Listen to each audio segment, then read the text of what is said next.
Hello and welcome to the Stripping the Dipping podcast. You're joined by your usual co-host, AMG Dens, aka the MDM, the modern day Morgan Freeman. And what can I say? It's been quite a while since I've done one of these, like pre-recorded podcasts. So I'm gonna try and get my way back into it. But in light of that and in vain of that, we've got a really awesome guest. He was very popular in one of the earlier episodes we did earlier on in the year. So it's always amazing to have an individual like him with his knowledge, his intel, his credentials back on this podcast. Always.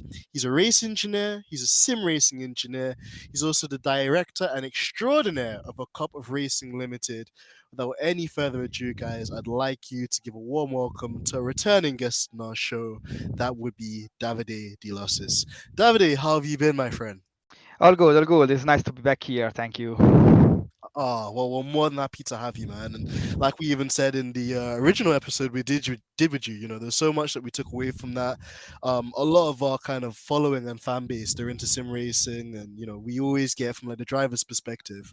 But then when it comes to actually the kind of perspective of like the race engineer in a sim racing context, it's really cool. And then on top of that, throughout the kind of year as well, we've been trying to touch different motorsports disciplines, such as the GTE, the GT3, the Le Mans and the World Endurance series as well. So you were amazing for that, and also we had like a spicy kind of conversation about Ferrari, which I guess we're gonna make a kind of like a return to or a circle to later on. But before we do that, Davide, just like on a general note, how's everything been?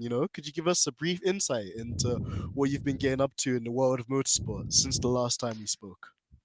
Yeah, I mean, of course, it's December, so season is finished, but it's been a busy month after, I think it was July or August last time we spoke. So we basically won the championship, the WEC championship for the GTE class. So very happy about that.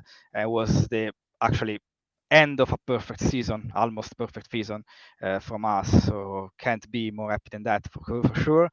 And in terms of European Le Mans Series, I had other 3 rounds, I think, at the time and one testing. So all went well, apart from the last round when we got hit like 10 minutes before the end and was very painful for us because for a 4 hour race, I mean, it's not 24 hour, but when you just finish your race 10 minutes before the end, is always painful, it's endurance racing at the end. So you put a lot of effort, drivers put a lot of effort, mechanics put a lot of efforts, and then at the end you just finish with nothing because of a crash. So it was not our fault, but it is what it is, and that's about motorsport, I would say. For the rest, I've been involved again with sim racing. We started Le Mans Virtual Series with Williams Esports. We're doing quite good so far. Still in the fight for the championship. Difficult for us to win. We did a very good podium on the wet in Monza a couple of months ago. And now we just started basically tomorrow the preparation for Le Mans 24 virtual that will be mid-January. So it's still busy, a bit less, but a lot going on as always. Oh, that sounds amazing, Davide. And like you mentioned there too, there's like a plethora of so much motorsport and racing happening at the same time as well. And also, as you mentioned there too, you have the highs of obviously winning a championship, which we'll discuss later on in the show.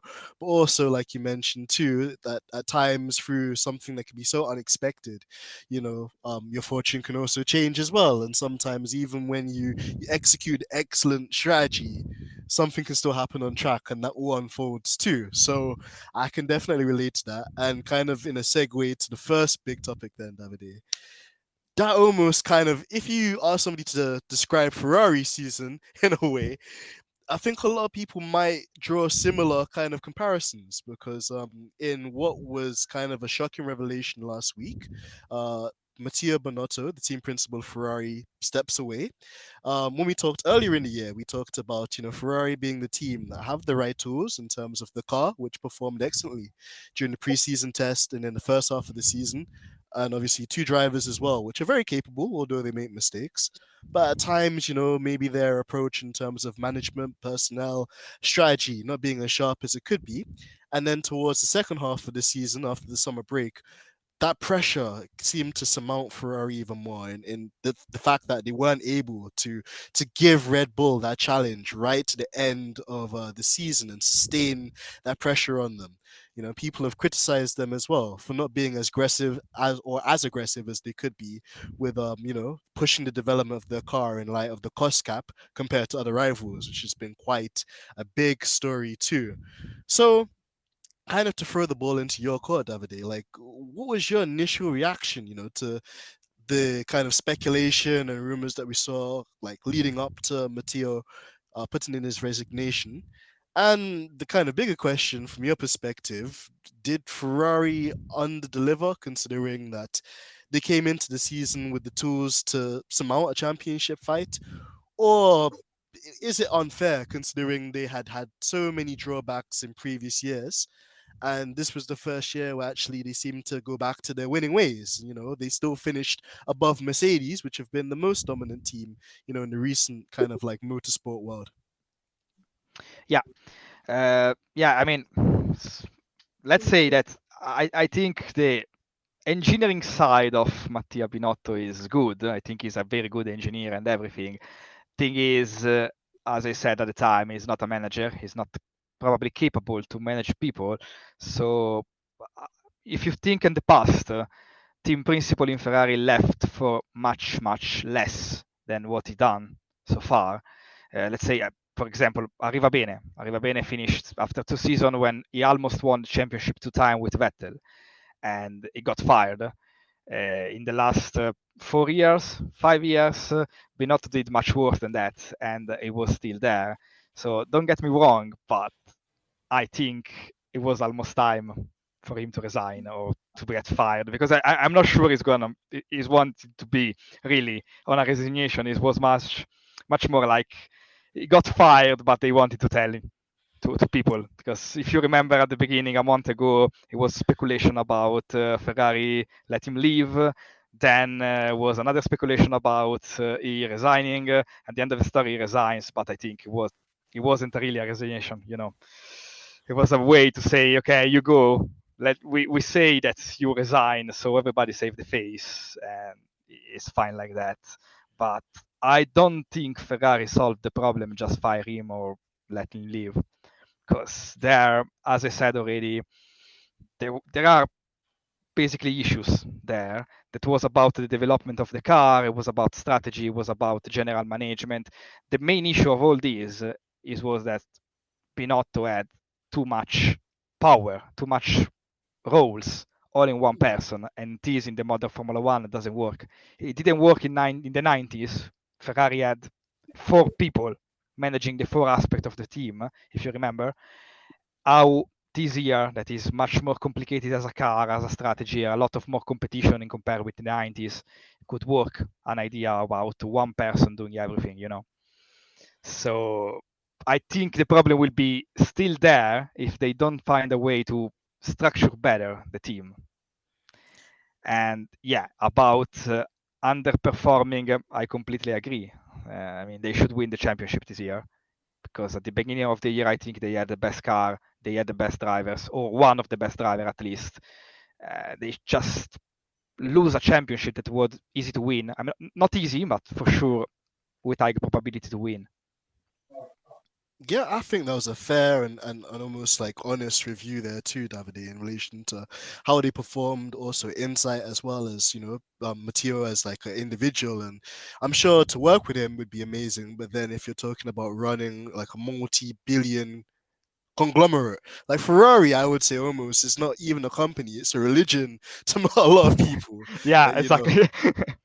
it's a huge kind of like shoes to step in. And we'll come back to some of those other points you mentioned as well, there, Davide, because I think you raised some really great points. But on the topic of like replacements for him, a lot of people have been throwing the hat in the ring for one Frederick Vasseur, which is the team principal currently at Alfa Romeo, which also has quite a nice kind of relationship with Ferrari in terms of the technical side of things. Also, people have been quite, keen to kind of link Frederick Vasseur because of his relationship with Charles Leclerc. We know that obviously Ferrari hold Charles as like the golden egg because they've given him like one of the longest long-term contracts like I think a Ferrari driver's ever had because of the promise and because of the potential he showed in his earlier career. And then linking it back to Frederick, that was Charles Leclerc's manager in F2. He also was Charles's like manager and team boss during go-karting days as well. So considering that at times what would have helped Ferrari is to have a clear lead number one driver and number two driver, a bit like what Red Bull have. Could you see an individual like Frederick Vasseur coming in? And as you mentioned too, I get you kind of partially answered this, but look into it a bit more deeper. Would a more experienced, more kind of like calculated, colder manager like him, not kind of like replicate some of the disappointments that maybe's happened under Bonotto's watch? Yeah, it's a tricky question, this one, because I think in terms of the relationship with Leclerc, Vasseur did a great job in Sauber, in Formula 2 and everything. So I think also the name of Vasseur comes out because Leclerc would be keen to have it. And for sure now he is the kind of reference point with Binotto leaving, because he's the one that should deliver much more than what he delivered this year as well. But he's also have more experience this year than what he had 1 year ago, and is continually improving all the time. So I think Vasseur could be a very good choice in terms of having a relation with Leclerc and structure the team to let Leclerc have the performance he needs to deliver and the confidence as well. From the other side, he's not very experienced in Formula One, so it could be a difficult, let's say, way to start, because I think he is in Formula One since 2017 only. So going in a top team like Ferrari, when everybody have more than a lot of expectations on him and on the team as well, and will be the main team manager, will be very difficult for him. So with the situation that's going on in Ferrari at the moment, with not clear roles assigned, it won't be a very easy job for him to manage stuff. But at this point, I don't see really any other candidates that could be better than him, because affirmed like team manager or team principal like Christian Horner would be great, but they won't go at all. It's too risky, and they are in a very good position with, I think, much more money to earn than Ferrari can offer at the moment. So if you find someone within the team, you may risk to have another Binotto situation. So you find a way from the team. And if you find a way from the team, Vasseur is the only one actually available and that know Leclerc well and could deliver something. So it's not easy. I won't be in his situation, because it's difficult to be the team principal of Ferrari more than any other team, especially now. And without his experience, that will be a very difficult job at the beginning. That doesn't mean that he can't be a good team principal. We don't know, actually. Yep, I agree with that too. And again, just kind of in relation to that, one of the things I think that was really good about going back to Bonotto was just his nature, and he almost had that thing of not blaming anybody, not pointing the fingers. So to flip it on its head almost, to ask you this honest question as well, Davide. Do you think that there's still too much politics at Ferrari? Because as you alluded to earlier as well in one of the great responses that you gave us, like there's always seemed to be like a revolving door culture at Ferrari. And you mentioned it under the Lever Bene era as well when Seb was there. Stefano Domenicali also seemed like he was quite stressed out and seems a lot more happier now that he's the FIA, Yeah. CEO.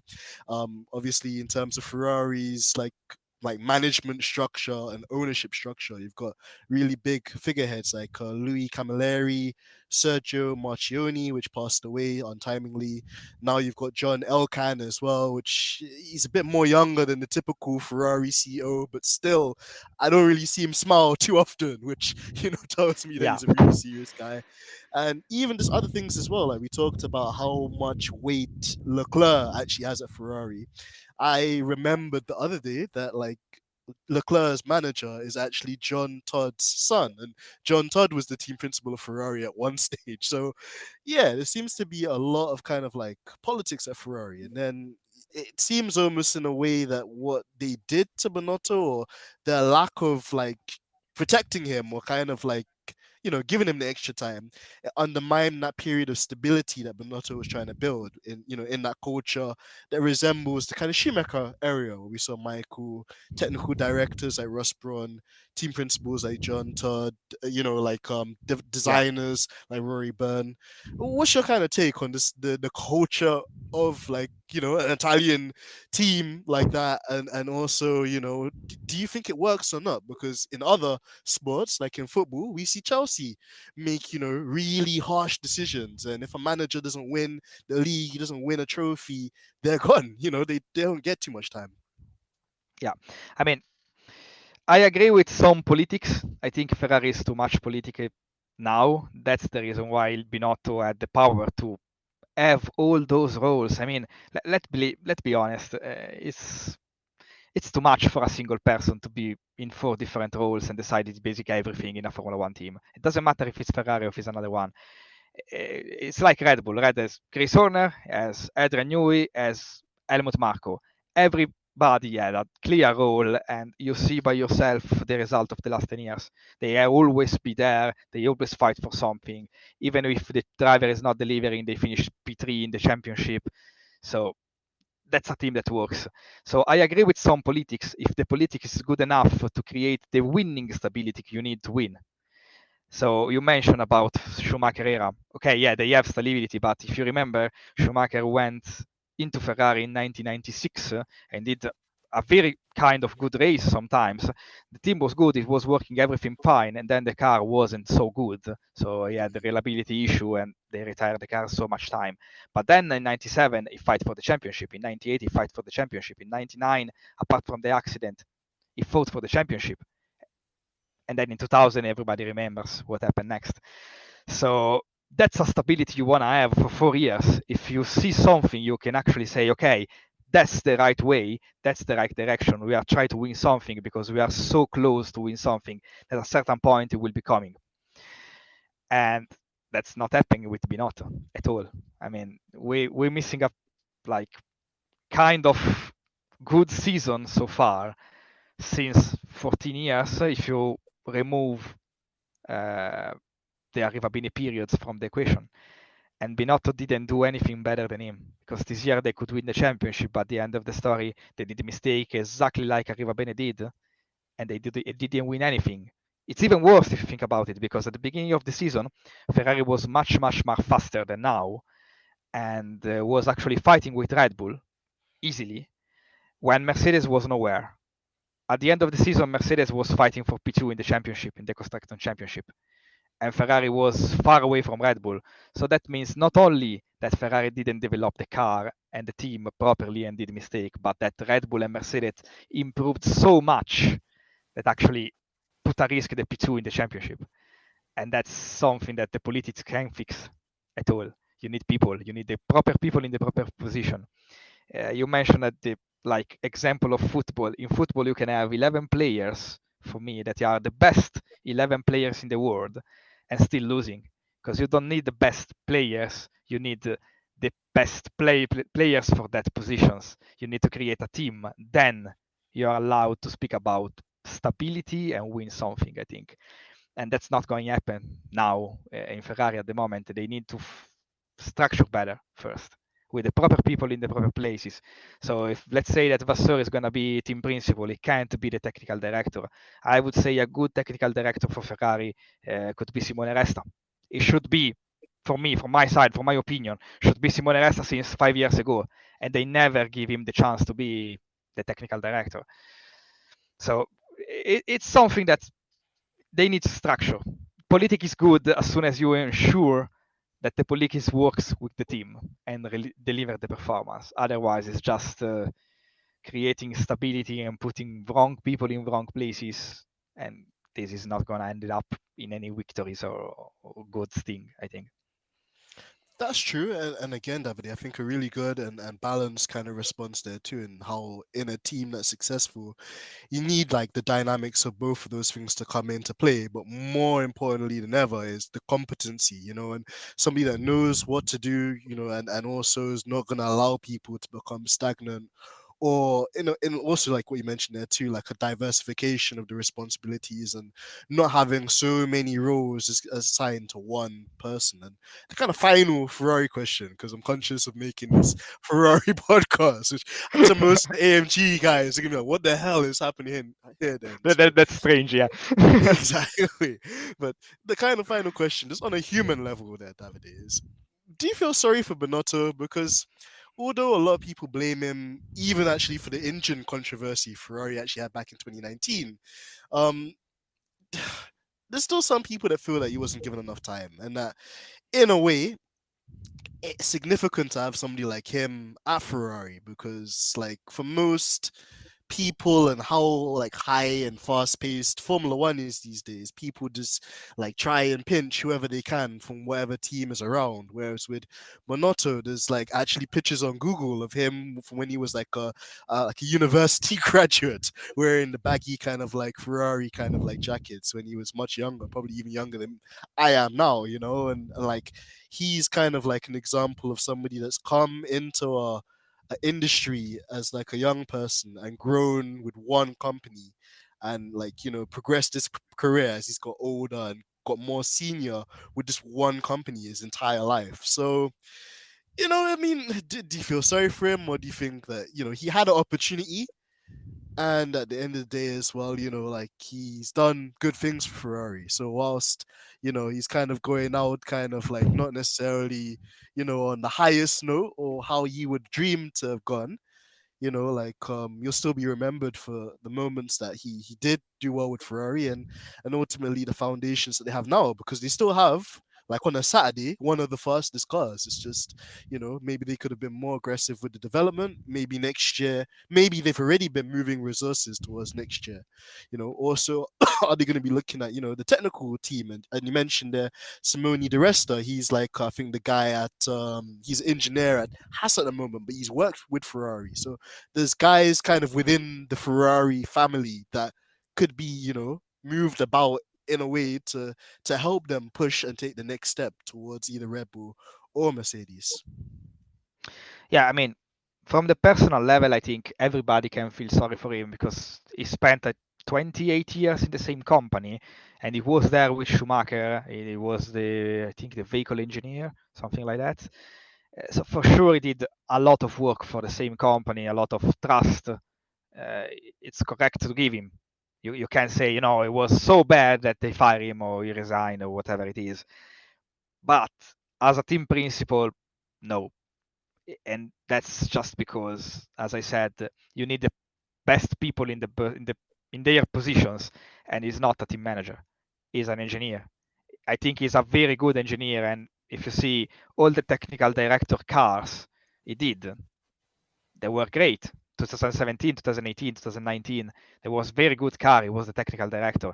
Same for now. He covered the technical director roles, and the car wasn't so bad. So you can't blame him as an engineer. You can't blame him as a person. I think you can blame him as a team principal, and that's it.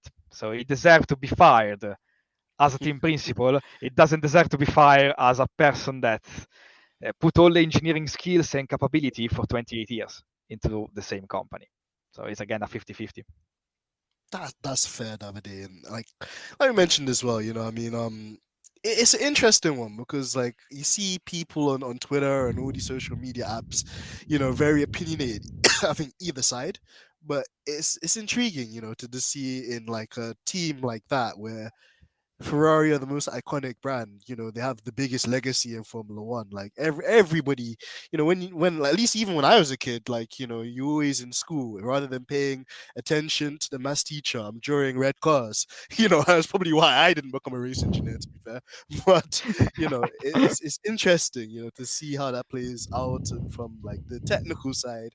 but then also even just from a personal level, how sometimes like somebody's strengths are great for one thing, but not necessarily great for everything. So that's so true. And to kind of segue to a new topic then, Davide, because we've spent a nice time on that one.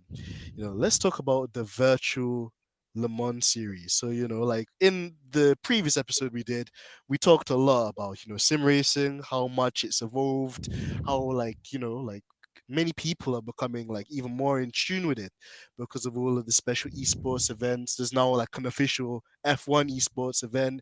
There's obviously as well this FIA virtual Le Mans series, which has a lot of prominent drivers in it. Max Verstappen takes part in it Yeah. from time to time.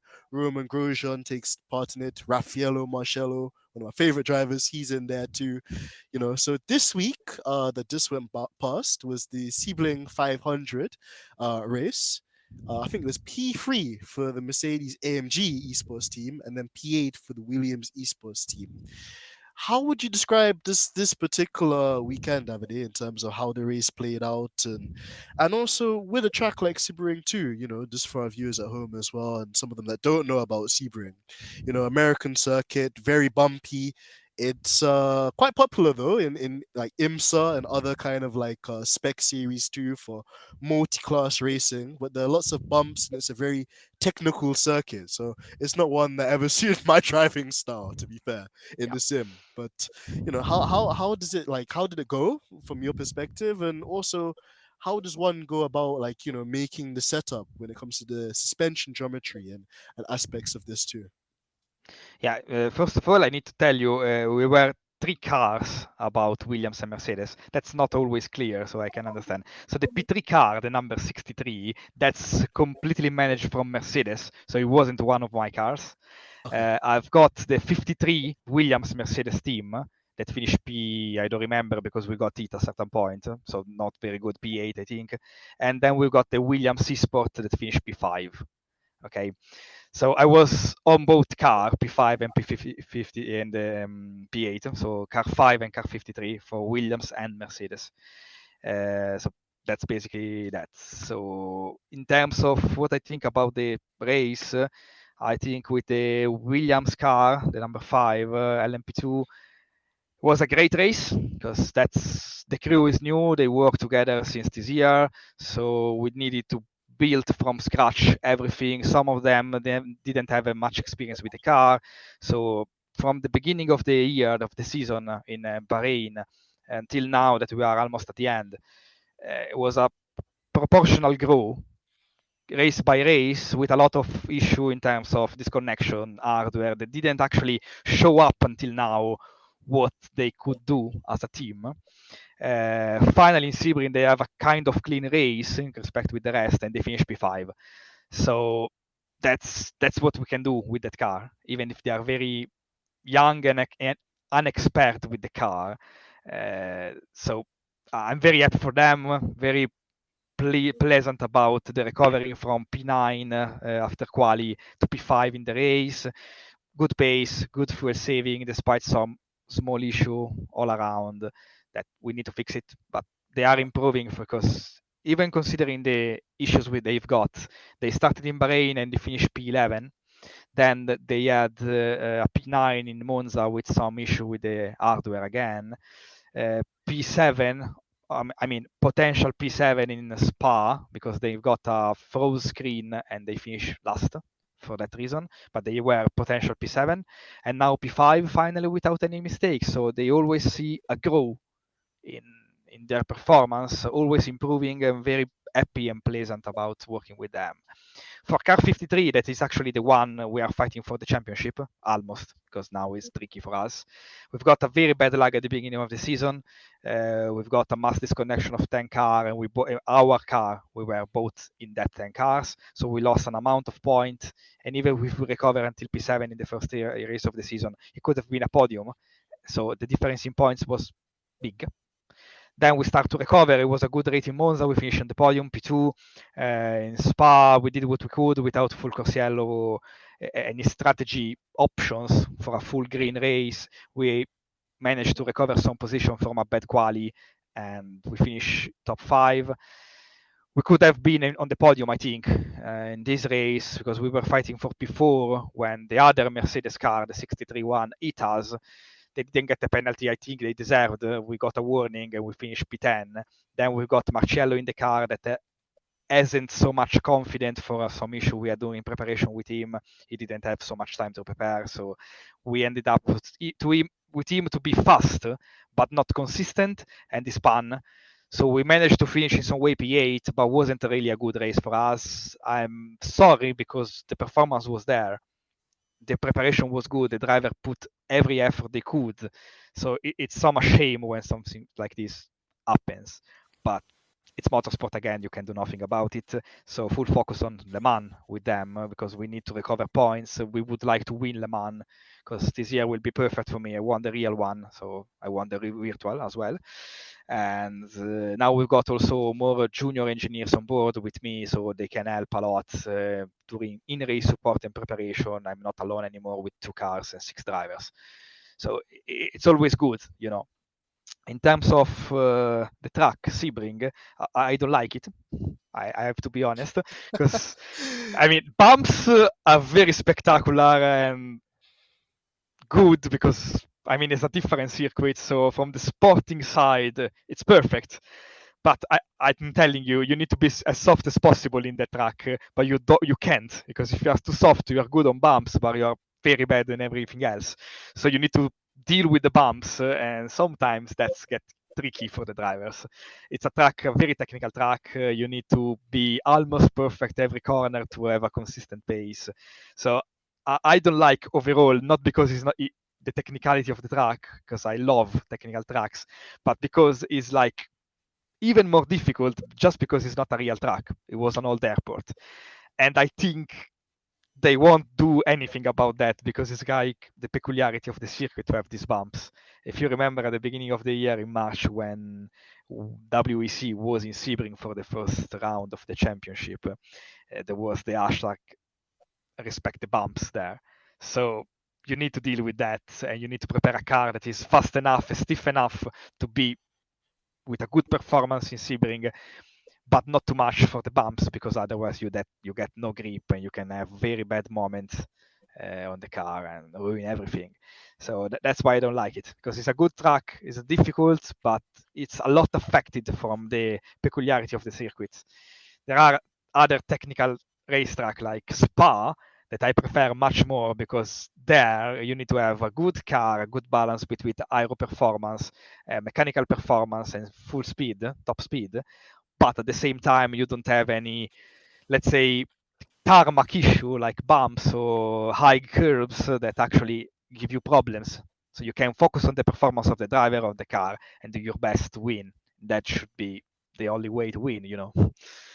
Yeah, and I think that's like it echoes a lot of the thoughts I always have as well, Davide. Like racing at circuits like that too, and I agree with you. Even with like Spa, it's such an awesome circuit. And even when I was watching like the full 24 hours of Spa this year, just to see how like the Aston Martin was strong at certain parts, but then Raffaello Marcello, Jules Gunon, and those GT3 guys, and like the real kind of GT3 racing. The AMG suit certain parts too, but then also like the characteristics of the car, you could see which one was using less kind of like downforce and had more speed through Eau Rouge and through the Camel Straight. And then you could see who was running more downforce in the second and third sector too, where it's more kind of reliant. And then that translates even a lot more into the sim too, because a conventional circuit like that, which is purpose built, you can practically, like you said, just go and just like build the car and get a nice balance of both. But with like a old airport, as you described it, with Sebring, it's like you're trying to get the performance, but at the same time you have to have a compromise in there to make the car even drivable. Because for even let's say like a 6 hour race, it's a long time for a driver to be driving the car on the edge, and obviously the more consistent the driver can be, ultimately the faster their race time, and everything will be at the end as well. So that's really interesting, and a great insight from that perspective too. Another thing I kind of wanted to bring in as well, Davide, because you talked about like the workload of managing practically two Williams esports team, which is crazy. Like to even me, Yeah. that is like it's a lot to kind of take in, and a lot of data to process, a lot to keep an eye on. I How has mean, it been for kind of it, go on? it was funny at the beginning because I actually had a meeting. I remember at the end of August, it was signed the championship for the rest of the year, and one of the management guy told me like, "You are assigned to Le Mans Virtual Series. Is one of the best." The most important championship for us, so we need to do a good job. And I asked, "Okay, me and he said, and you." I was okay, right, perfect, no stress. As always.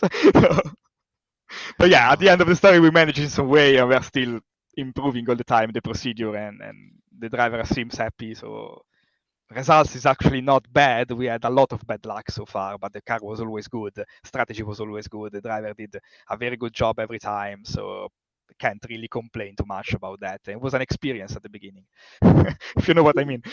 Nah, for sure, for sure. And just in relation to that as well, Davide, like how has that kind of process been too, in terms of taking somebody else on and training them to kind of, look for certain things during the race, and kind of delegating that responsibility too, and kind of as a segue question to that as well, is your preparation for the virtual Le Mans any different? Because I guess maybe with the advantage that you guys have with sim racing is that there might be a server which the drivers and teams can have a look at, and I don't know if they like give you the conditions, or like in our factor as well, is the like dynamic kind of like weather. So obviously when you're in the night, the tire wear is not so high because obviously the temperatures are a lot cooler, but then throughout the day, perhaps there's rain, perhaps also there's a lot of heat as well.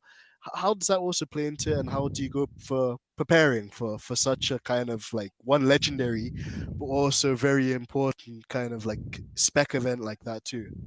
Yeah, I mean, I can't give you too much details for obvious reasons, but Mhm. I can say procedure are more or less the same. You prepare the real world one. The only thing you've got more, and it's make easy your job to do, is the time. Because you can, if you want, you can simulate a 24-hour race and decide about compounds, and decide about the car, and decide about the strategy. So you have much more data and infinite time to play with the data you've got. So the preparation is much easier because you just need to go there, test, have the data, and understand the data, and you can test again and again and again and again. And that's good for driver confidence, and it's good for the car setup, and that's good for the strategy options. And the same to decide compound, test rain, compare with dry, or whatever temperature you've got in the track. So just give you more flexibility. So if you use well the time, you will be very prepared for the 24-hour in January, because we've got more than a month today to actually prepare for 24-hour race. So it's just a matter to use properly the time and apply the procedure you already use and you know that works in real world, with much more tools, time, and possibilities than doing a week before the 24-hour race in the real world. It's just about that. That's interesting, and it's nice to see almost the symmetry, between the real life and also even in the simulator. And the approach is fundamentally the same, although, like you mentioned, there's more kind of time, there's also more data, and at least for the drivers taking part as well, there's almost like a strategy and different things they can mess around with as well in terms of like the tire compound, how that also will fluctuate and how a tire will behave, whether or not you could like only do a single stint or whether you could do a double stint, because like even for us, just like in the kind of lesser kind of iRacing world, the other day, like me and my teammate, we had like a 6 hour race, and the kind of benefit for us is that it was at night. So we were like, oh, okay, let's see if we can kind of do one stint on these tires. And then when we came into the pits and we saw the tire tread, we're like, wow, we're only like losing like maybe 9, 10% tread, or like each time we come in. So we ended up like actually quadruple stinting Davide, and Yeah, I was like, that's really cool. But like, obviously going it back to the virtual Le Mans, like it's so awesome as well, just to see how different factors come into play, and even driving styles will influence that strategy too. yeah, exactly. I mean, I understand perfectly the quadruple stint because it happened 2000, I think it was 2021, beginning of 2021. I did with another team, a small team, 24-hour Daytona, and we were the only one that actually tested the longer stint on the same tire, and we ended up to do 4 stints on the same tire, and no one did it. So we were leading the race easily. Then we crashed, but that's another story. That's always the case. It's always Yeah. the case. I know that one. I really, as soon as you mentioned that, I had PTSD as well, because that happens to us all the time as well. Like we'll be leading a race, and then an LMP2 will come and dive bomb us, or like it's always something. But like we'll also, I guess, discussing the real life side of things, and we go into the next one. It happens, so it's something you always have to be kind of on your P's and Q's about, and always like adapting the strategy to figure out what is the fastest way to get to the finishing line, or in terms of like endurance racing, how do you complete the most laps, in like the time that's allotted. So that's interesting. And it's the final question, just on the esports side of things as well, Davide. We mentioned the likes of full-time racing drivers such as Verstappen, Grosjean, even Marciello, which is cool as well, because like he's one of my like favorite drivers. He's too funny on social media with the stuff Yeah. he posts. And it's also difficult because I'm Italian, he's Italian, so sometimes when you speak on Discord for the William group, it's naturally becoming Italian, and you can't because no one else will understand. So you are finishing there to speak English with with another Italian is very strange sometimes. But yeah, anyway.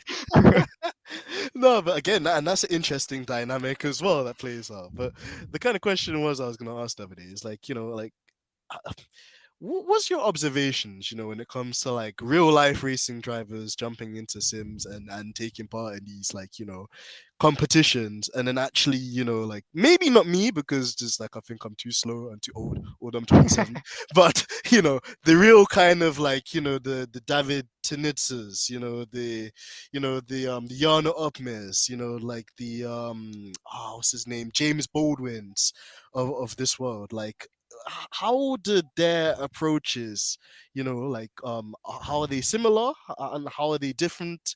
And like, you don't have to name names, but who do you find easier to work with, considering you also work in the real world with like obviously real racing drivers too? Is it easier to kind of communicate and train with esport drivers, or that don't really have any reference of how a car might behave in real life?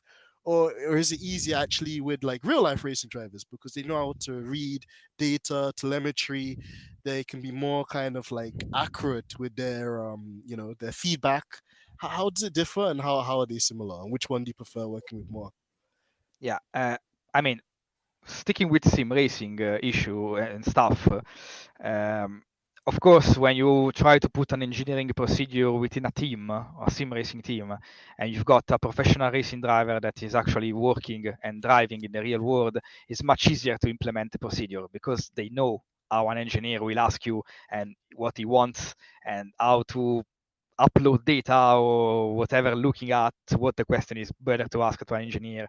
So in that sense, I prefer to work with a pro driver because they understand better the relationship with the engineer, let's say, because they are used to it. Okay, so it's completely normal. But sometimes sim racing are much, much faster in the sim racing environment than a real driver, just because they've got more time, more experience, and whatever it takes, But when you are coming to procedure, as I said, for them it's much, much different and difficult to implement the procedure in their normal style because they are used to be a fast sim racing, do the setup by themselves, testing stuff. It doesn't matter if they understand or not. As soon as I find a setup that I like the car, okay, I can drive this, I'm faster with this, I'll go with it. Okay, so having an engineer that asking you, why did you test that? Should you test this? Did you upload the data on Google Drive or Discord or whatever so I can check that actually it's the car, it's not you? Sometimes it's tricky because they forgot stuff. They don't understand why you are asking something. So if I have to choose, I prefer to work with a pro driver, of course, but just because of the procedure. Because then there are a lot of sim racing driver that are very good guys, very committed, and they try with everything they can to adapt to the procedure. It's just difficult for them because it is not their job at the end of the story. So I understand that, and we have much fun sometimes. Comparing stuff is always interesting, is always uh, good because you can do like you can transfer the good procedure and the way to work with an engineer of a pro driver to a sim racing one. And sometimes this works because you see the sim racing giving advice to the pro driver in terms of how you approach that corner with a virtual car that is not definitely the same sometimes to a real one, and both parts can get benefit in this way because a sim racing will use a procedure that actually work and is been testing to work forever in the real world, but at the same time the pro driver that is in that moment is maybe slower than the sim racing driver can be actually as fast as the sim racing driver and be good in both worlds. So it's always good fun and very interesting to see the two parts working together. Absolutely, Davide, and like you mentioned as well, like I'm really happy and actually excited as to see how that relationship between the two worlds they continue to grow together because we're seeing it, with the likes of James Baldwin. He's like, he started off just as a driver on a Assetto Corsa Competizione, and then got the opportunity through winning championships with them to actually race in the real life 24 hours of Spa. For actual factory McLaren team as well. And then also the GT3 guys, like, Lello and also the other guys, as part of the GT World Challenge, they also have to take part in esports races as part of this, like the Fanatec, esports thing. But the points from that also go towards the actual championship, which makes me laugh because I'm like, if we did that in Formula One, then how would the likes of like a Fernando Alonso Yeah. do compared to like a kid like Max, which that is like his pride and joy. And then even talking about Max too, like when they did an interview with him and his father Just, they said like, why is Max so relaxed? And Just was saying, well, his way of like relaxing is going in the simulator. And actually, what I see him doing with his friends is that they'll be talking about setups or things to try on the car, and then he'll be talking to his engineer, um, Giampiero Lambiasi, and like saying that maybe we can try this with the wing, maybe we could try this with the rake, maybe we can do this with the aero balance. So it's so intriguing actually to see how some stuff in the simulator, it's kind of almost, I guess, like rearing its head in the real world. But also, like people from the real world are starting to respect sim racing more and to give those guys their credit as well, and to actually see it as the future, of the direction as well. So I'm very excited. And just before we go on to the real world, as we discussed, like were there any other comments or any other things too in relation to the esports side of things at the moment? No, not really. I mean, I think we cover quite a lot. Mhm. I love to see more the implementation between real world and virtual world, and I think COVID lockdowns and stuff helped in this sense. Maybe it's the only positive thing they did, but I would love to see more and more than this because working in this way is very good. I think, is in both industry can really have an advantage in the long term. Absolutely, and to kind of bring it on to the next one then, and also a very mysterious man, Mr. F1 Black has made it here too. So thankfully, I also have him to ask Davide some questions, and to be part of this show because it's like getting the band together. But before I ask Davide the next question, Black, how are you doing, man? I'm good. I'm good. I'm returning to the real world after a double tonsillitis. But enough about me. Oh Hopefully, my silky smooth vocals are still apparent. But fantastic! What an honor to be on with Davide. Great to be here. Yeah, no, nice to meet you then. Excellent. Well, Davide, let's go to we were talking a lot about the real world then. So one thing that made me smile and I've been keeping an eye on as well on your Instagram and the work you've been doing is just, obviously the European Le Mans as well, the World Endurance Championship too. You guys have done really, really, really well, and I'm so happy that, for TF Sport, they've won the GTE AM championships. That's the amateur class, but still within GTE racing. Man, that's super cool. And I mean, now that we're at the end of the season, you gave us a bit of an insight and like a teaser about winning that championship, which is a huge, huge like honor and something really commendable to look forward to and to celebrate. But then also, some low points have happened, like you're about to win a race with the team with the European Le Mans, and then 10 minutes before the end of an endurance race, you get taken out or hit by another like opposing car. Like what's the season been like, for you, and kind of what are you looking forward to in terms of like, the team and also the future of like GTE? Because, there's a lot of stuff happening in like endurance racing. We've now got like this whole LMDH, LMH kind of like category as well for the hypercars and the prototypes. From what I understand, the GTEs are also going to be kind of like rebranded, or almost a lot of changes are going to come in that regard too. So, yeah, just like I'm going to hand you the floor, man. Like, what were your highs and lows of the season? And, what is the future of like that particular class too in relation to the GTEs? Yeah, I mean, in terms of the season, for me, I feel a much better engineer now than 12 months ago, to be honest. So first I learned a lot because I had the possibility, of course, before this year to work with GT car, but was mainly GT4, was mainly European, but more national level, let's say. So of course, how to work as a race engineer, but the opportunity to be at that level for a full year, it's been just teaching me stuff, to be honest. So I feel much more experienced now, and I can apply this experience to more teams or more championship, maybe even some championship that like I never did, like GT World Challenge, let's say. And that's good for me, good for my career, because first of all, I'm a passionate guy about motorsports. If I can learn something more in motorsports, it doesn't matter what it is, I'm always happy about that. And winning the championship, well, it's one of the two more competitive class in WEC at the moment, GTEIM. So what I can say, it was expected, but you never realize until you do it. We did a very good season, a lot of high, a lot of low, because if you remember, we spoke about that. We won Le Mans, and that was unexpected. So if I have to compare the Le Mans stuff with the World Championship, I can say Le Mans represent much more for me, because the WEC, it's good to win. It was a great honor, as you said, and I'm very happy about that.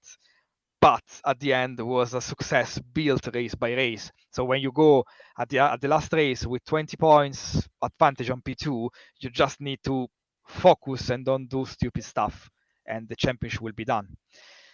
So it was more expecting than everything else. Nothing is easy, of course, because in 8-hour race in Bahrain, it could happen everything. If you retire the car, then you don't win at the same time. So True. it was good to win, but never, never, ever like winning Le Mans this year. And doing WEC and Le Mans in the same year, I think is just a dream in that sense. Never expect to do that. If you speak with me like in 2021, I would like say, if you said to me like you win Le Mans and WEC in the same year, I said that, come on, stop joking. It's not even possible for me. So being in this position now, it's just feeling good. And for what concerns the GTE class, I'm sure you are aware about the GTE Pro finishing with this year. So next year it won't be GTE Pro and GTE AM. It will be just GTE class, and will be exactly the same car of this year. So for 1 year we still have GTE, but then from 2024 there will be just not existing anymore, because it's not just a rebranding. It will be a GT3 car going replace to GTE. And I think the main reason is it's simple. It's much, much cheaper than a GTE car, not just to run, but also to buy for teams. And if you see how many cars are in the grid of GT World Challenge, it's just a crazy number. So I think WEC, ELMS want to go there, want to have a very good amount of GT3 car, and will be always with a bronze driver and 2 pros, or a bronze, silver, and a pro anyway in the car. So it's still be in a good competitive class with a lot of constructor, a lot of possibilities, because on the bronze driver bring money to the teams. So teams have a budget to do stuff that is different to what a GTE Pro with 3 Pro drivers they've got, or 2 Pro drivers depending on the length of the race, have got so far. Because for a Pro car, you need a budget to do everything, for employees, for the car, for the development, for running the car, and for the drivers.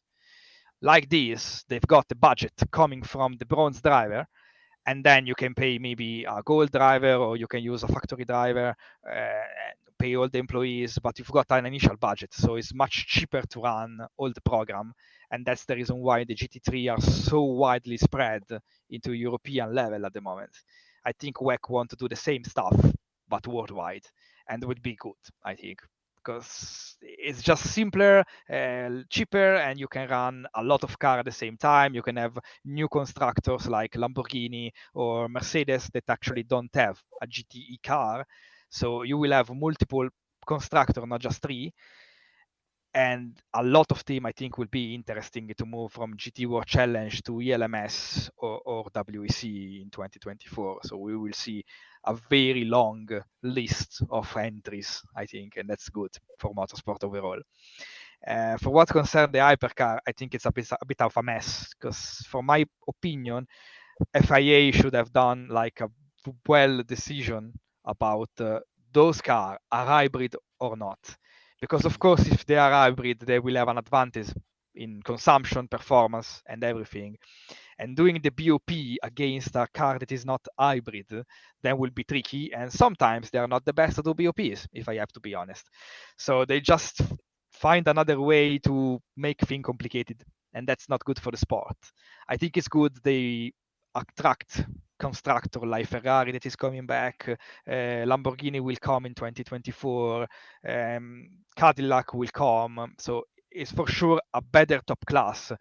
But I think in the long term they need to decide if they want to have those car hybrid or not, first of all, and then you can do a regulation that actually helps all the constructor to build a top class that is much more similar like Formula One in terms of sporting and show and money, and everybody knows Formula One. I'm not sure everybody knows WEC in the world, even if it is the same organizer, it's the FIA, and it's the same level, it's just endurance racing.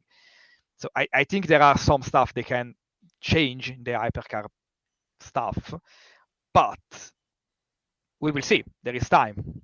Next year will be the real first year for hypercar, because so far they've got 6 car. It's not a real championship with 6 car. You know what I mean. We'll see what's going on between 2023 and 2024 in that sense.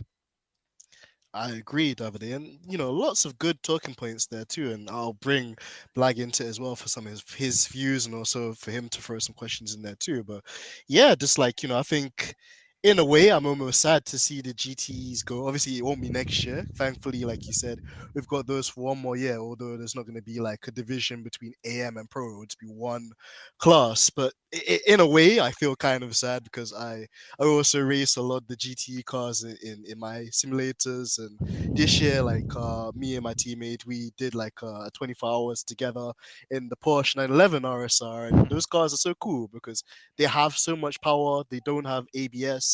So there's definitely a lot more skill involved in driving a GTE car.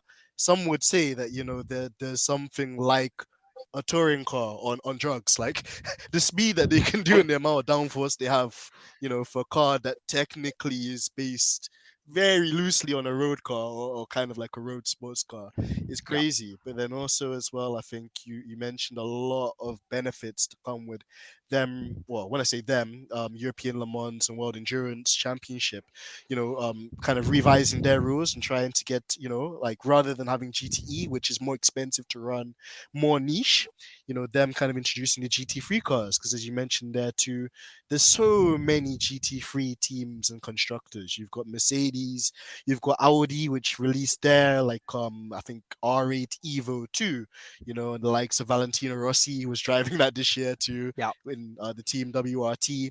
But then also next year, there's a completely new Ferrari, the 488 GT3 Evo that's going to be retired, and there'll be a new 296. The BMW M4 has been, making like appearances in the GT world endurance, but not in the sprint. So to see that in more series as well will be fun. Porsche have a completely facelifted 911, I think 9.2 coming. Lamborghini also have an Evo coming, and also Ford. I think they're more towards IMSA, but they've also got a Mustang with like I think a homologated engine that might be compatible for GT3 in the future as well. And the final point you mentioned there as well, Davide, about essentially drivers like Raffaello Marcello. He's a Mercedes factory driver, but wouldn't get an opportunity in Formula One, probably given his age and just kind of where he is in his career. He might actually get the opportunity to take part in something like a Le Mans, because for a long time now, Mercedes haven't raced in World Endurance Championship. They do Formula One, and over the years they've been pulling out of lots of things. Like they pulled out of Formula E this year. They pulled out of the DTM. They used to do like a lot of prototype racing with the Sauber Mercedes C9 and obviously the CLK GTR. I know the older audience is going to be like, I remember those sleek looking cars as prototypes. But it would be amazing, to have a GT3 class, because as you mentioned, it will appeal to so many manufacturers, so many works teams and drivers like Lello and other. I just don't want this also to become like a Lello podcast too, but also other factory GT3 drivers that work really hard and compete in a lot of really cool and challenging series, like even the Nürburgring 24 hours, will also get the opportunity to take part in a very honorable race like Le Mans. And you talked as well earlier about like how significant that is and how exciting that is. And actually, I'm going to bring Blag into this next part, Blag, because, we as like Formula One fans, we kind of get onto the FIA, in terms of like how they've struggled to get manufacturers into Formula One for a long time. Obviously, Honda pulled out and then have kind of like tipped their toe back in with Red Bull, but that's not really a full engine partnership as what it used to be. Then obviously Porsche was supposed to come in, but then that hasn't quite worked. The Audi kind of deal was also quite slow, and again, you probably wouldn't give Stefano Domenicali much credit for that either, because he was the CEO of Audi, ironically, when Ferrari sacked him, which kind of goes back to me and Davide's earlier points about Ferrari. What's your kind of take on the points that Davide made about even the FIA could do better in other series other than F1, when it comes to hypercars and kind of like them still not really getting the BOP for hybrid cars and like naturally aspirated cars or turbocharged cars in a class, correct? It's an absolutely fascinating question, and in fact, we're linking back up like Mbappe and Neymar, albeit not at the World I like Cup. the chemistry. Hopefully, there's no own goals in the World Cup. But look, and hopefully France don't advance any further than the quarterfinals past England. But it's coming home. It's coming home. It's coming home. Right, exactly. So again, again, yeah, exactly. Well, not in the Euros. We know how that ended with Italy, but yeah. Yeah, I can't speak this time. So, how dare you? Yeah. Well, there we go. One of my closest colleagues was an Italian at the Euros, and that was a difficult Monday, to say the least. Yeah, it's a really good question, and I was thinking about asking you about this, Davide, as well. Like from my perspective, when I'm not an engineer, but I'm a sort of student of the game. As a child, I was given a book which had 100 years of Grand Prix racing. So it wasn't Formula One; it was Grand Prix racing, and it went back all the way to the turn of the century. I won't reveal how old I am to work out when 100 years ago was when I was a child. But you could see that essentially there was a combination of sort of extremely rich people that wanted to have fun, and then manufacturers that wanted to prove that their mark was the strongest. And in a strange way, 100 and X years later, I don't think a lot has changed. So in my opinion, when you look at things like Formula One or other sports, it's about, obviously, you clearly want to attract those wealthy investors, those privateers, but in today's day and age, they're fewer and far between, particularly when you look at Formula One as a premier motorsport and the cost of participating. really you want to have a platform, and this is my view. I'd be interested to hear what you think, Davide. The Formula One needs to provide a platform for manufacturers to show that their engineering and that their technology is superior, and therefore Formula needs to be relevant to, in my view, what they put on the road. So yeah, I mean, turning it to you, that's my view. Maybe not just limited to F1, but all the Formula. Like how does a Formula, how does a motorsport series capture the manufacturers in your view? Yeah, I mean, it's business, so a manufacturer want to sell cars. As you said, some times ago, Formula One was actually the research and development of solutions that actually we had now in automotive sector in our car parked in the garage, like, I don't know, the seamless gearbox. That was Formula One stuff. Now we all have a double clutch gearbox in our cars. So that's the main stuff that attract manufacturers. And for this reason, if you think about it, we've got Formula E. I think Formula One and Formula E can't exist together for so much longer, because with all the automotive stuff going electric, of course a manufacturer want to have research in electric vehicles, and Formula E is offering that. Formula One, not at all at the moment, because okay, they are hybrid, they have electric components in the engine, but it's not the same. So I think what we will see in the long term, in terms of attracting manufacturer and actually have one single seater top class, it will be one Formula One that will be an hybrid between the actual Formula One we've got so far now and the Formula E that in the last few years is attracting a lot of manufacturing, becoming bigger and bigger. They can't coexist for much longer, I think. And that's the same actually happen with WEC. If you think about it, manufacturer comes because they offer a solution in the technical regulation that can actually easier build than the older LMP1, and it can't be a testing bench for long and extreme race cars and let them build a supercar that actually derive from the hypercar, and at the same time have a reliability on the long term and very powerful car that actually can't be so bad to sell. You know what I mean? And same for the GT3 story we just discussed. They went GT3 because you attract manufacturer. Lamborghini, as I said, Mercedes, they didn't have a GTE car. Audi as well, they didn't have a GTE car. So opening a GT3 class just make them interested, because you can build on a car that actually you sell as a supercar, a GT3 car that is basically the same, just more extreme and more racing oriented. That's easier, cheaper, and actually gets an advantage for a manufacturer. That's what I think is what a manufacturer is interested in, because they need to invest money to do Formula One, and they need to invest money to do Formula E. So if you have to choose in 2020, in 2030, you will have just electric cars, for example. What do you want to invest now, money on something that give you 7 years time to prepare and do research for cars you will need to sell, or for something hybrid like Formula One that more or less in 7 years won't be there anymore? That's easy answer, I think. Well, easy answer for some. I mean, for some, yeah. I mean, what a great answer. I was thinking about you saying Formula E and Formula One cannot coexist for too much longer. We had a guest earlier in this season, Ed Foster, who is basically the compere or the lead presenter for Goodwood Festival of Speed.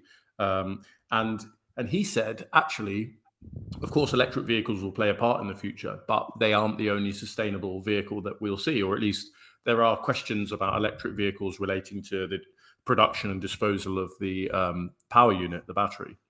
Yes. So I don't know. Do you have a view on that? Is it like this is my thing, right?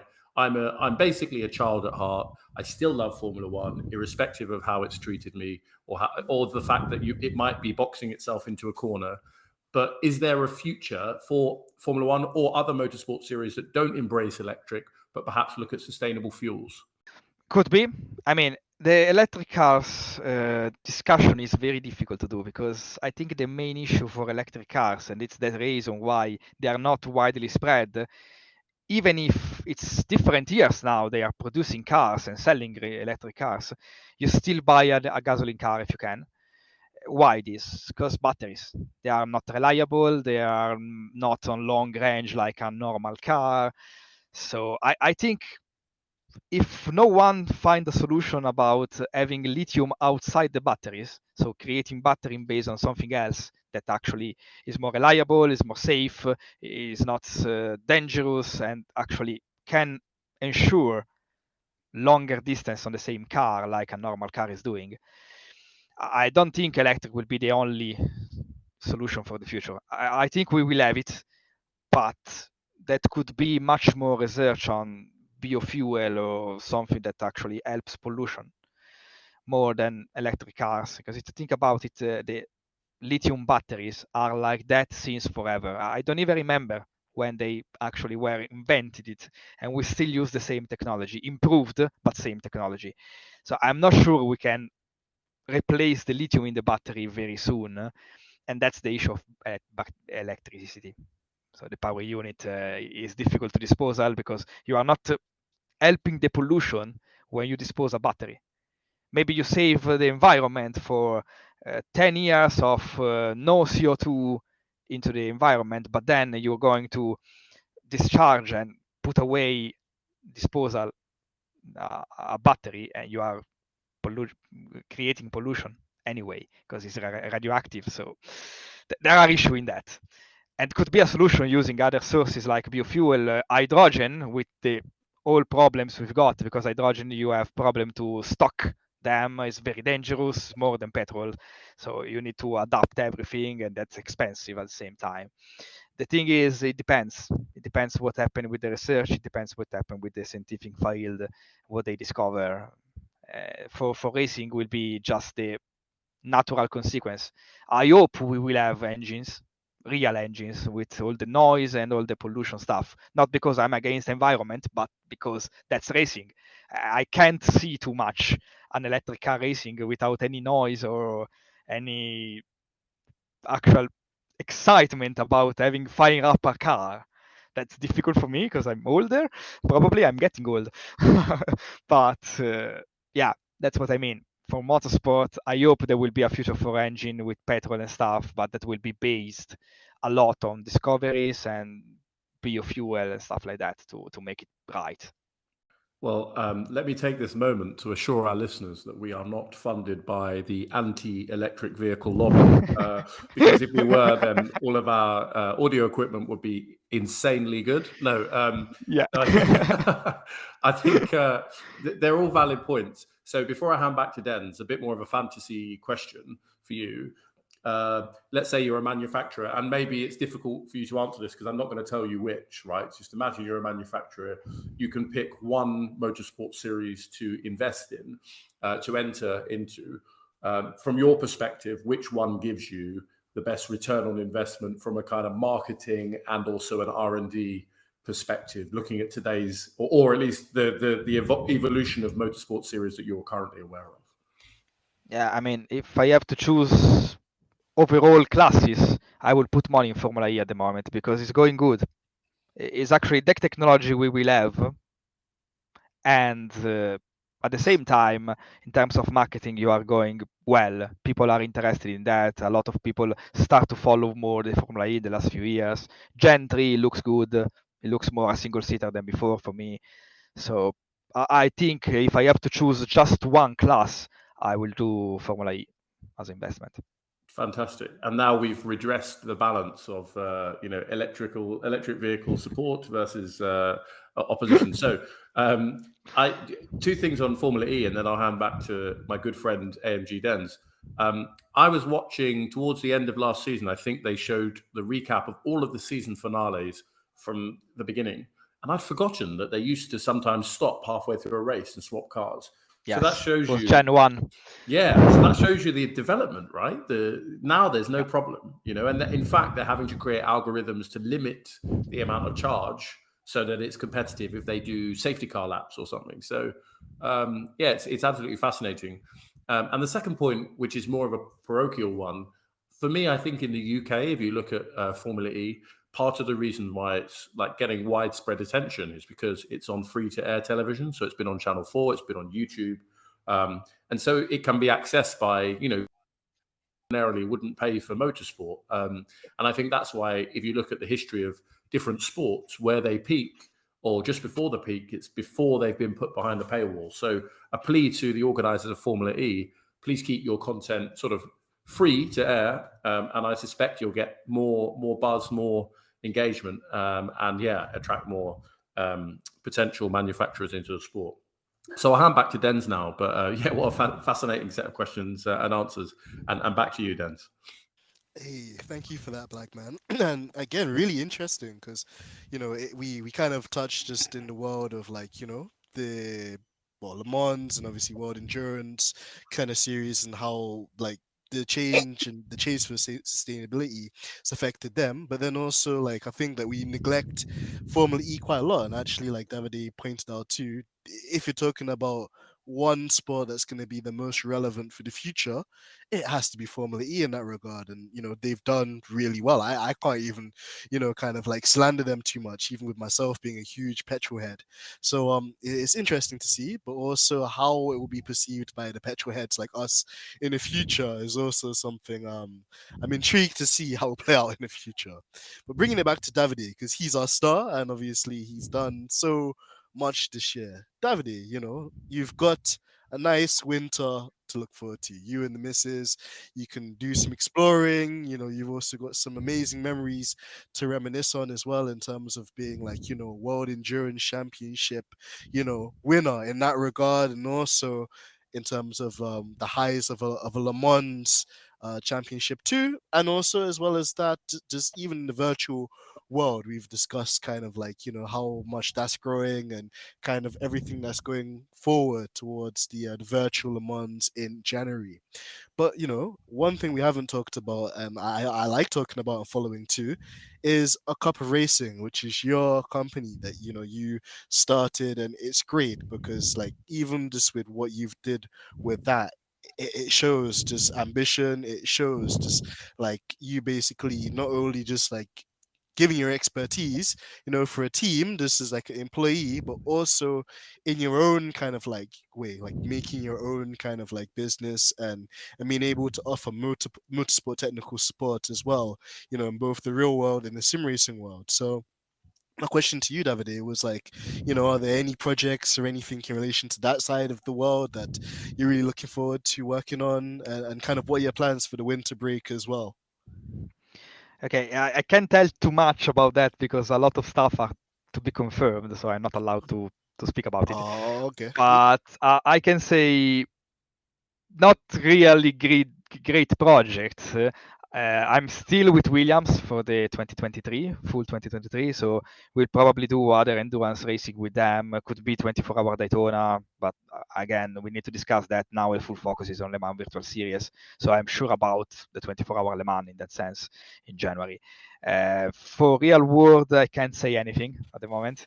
I'm working on something good, big, but we'll see.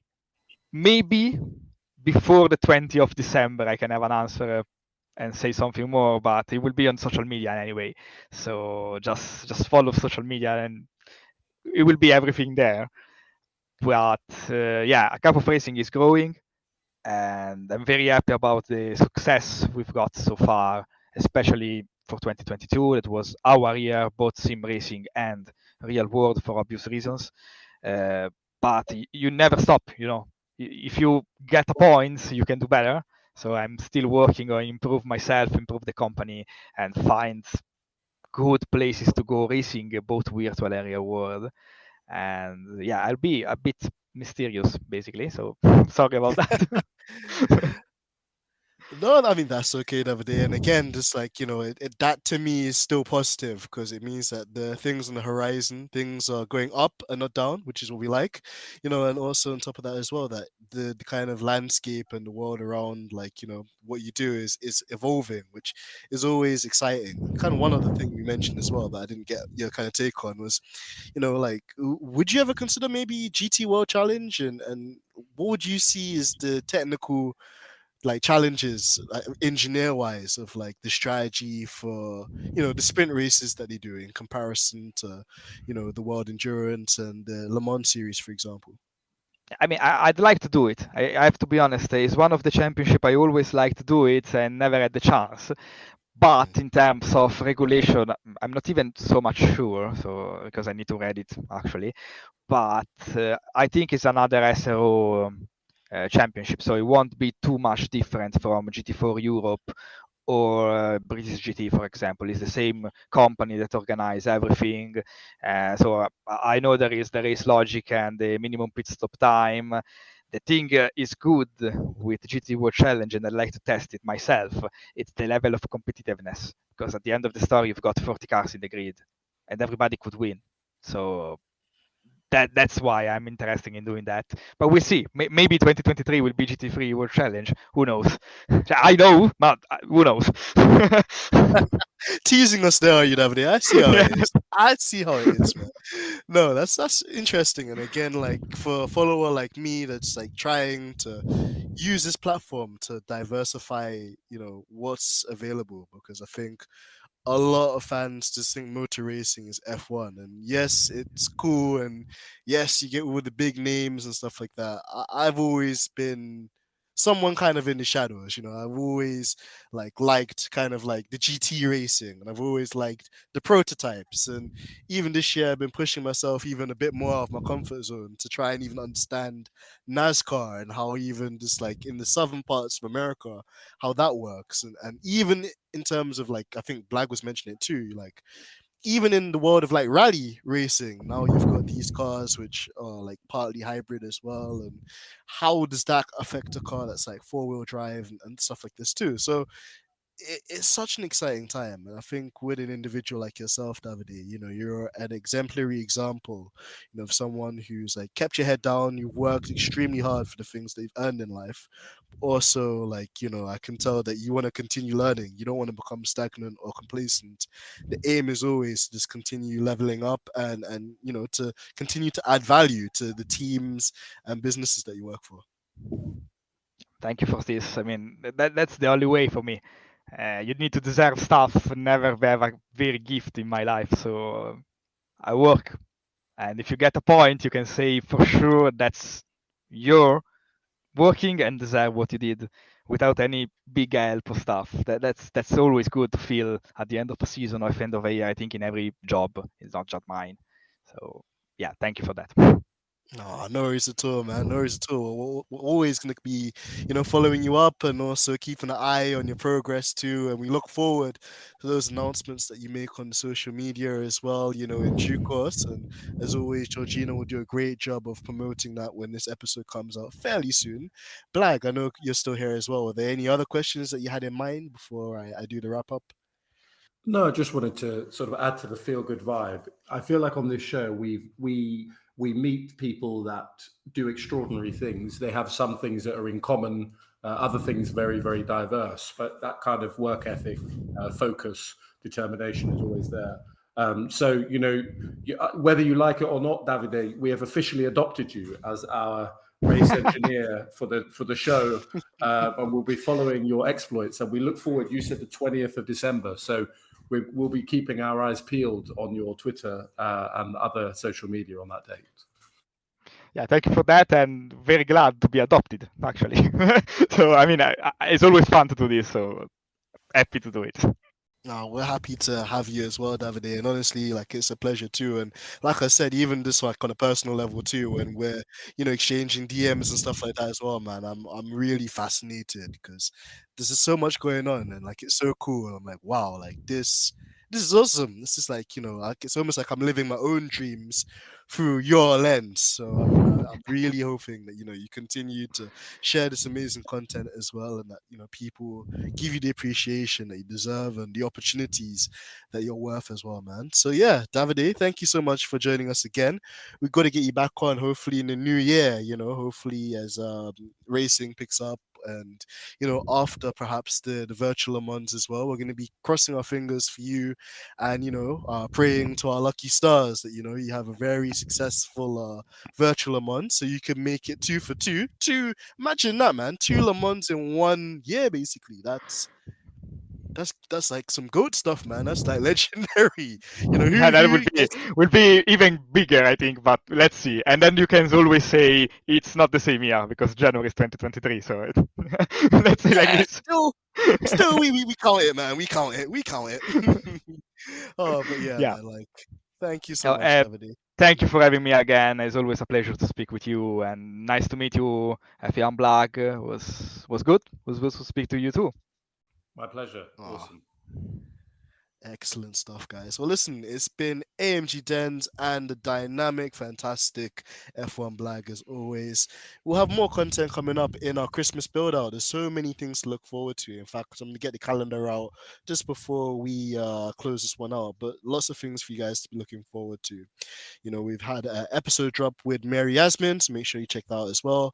Obviously, on top of that, F2, we've got a, I think it's an F4 driver coming on soon as well, so that's gonna be exciting, but I'm not gonna name any names.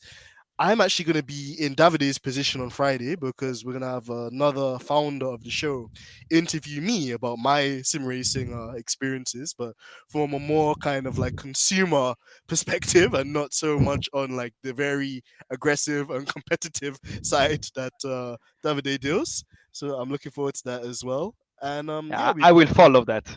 Oh, gosh. Well, I've learned a lot of things from you, Davide. So I'm just gonna be, basically, what do you call it, crediting you for all the points I make in that one. Yeah, That's I not think a to follow.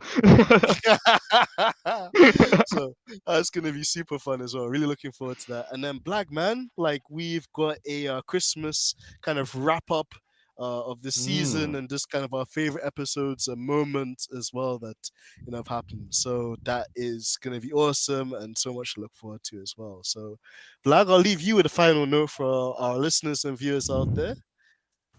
Yeah, so the final note is as follows.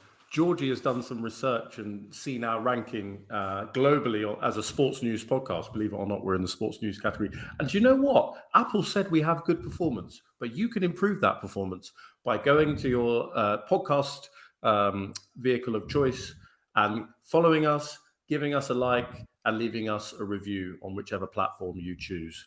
But tonight it's been Davide. Thank you for being with us. The unbelievable modern day Morgan Freeman AMG Dens, and the recovering F1 Blag. That's been Stripping the Dipping. We'll see you next time. Good night.